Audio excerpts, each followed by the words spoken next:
When editing a PDF, sometimes we may only need part of the content in the file. At this time, we can use the crop feature of PDF to enlarge the key content and hide the secondary information. Take this file as an example. Click Tools, then select Crop in the View window. Drag the gray circle icon to edit the crop area. Then click OK.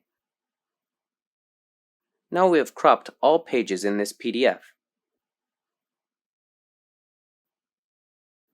If the cropping ratio is inappropriate, we can also redo or adjust the cropping ratio again.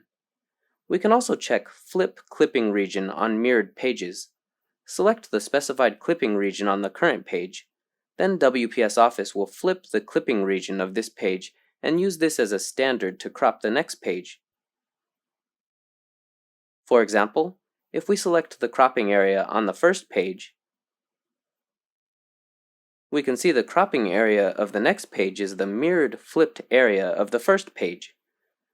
The PDF crop feature in WPS Office for PC is more diverse and convenient, and we can set the page crop size and crop page number accurately.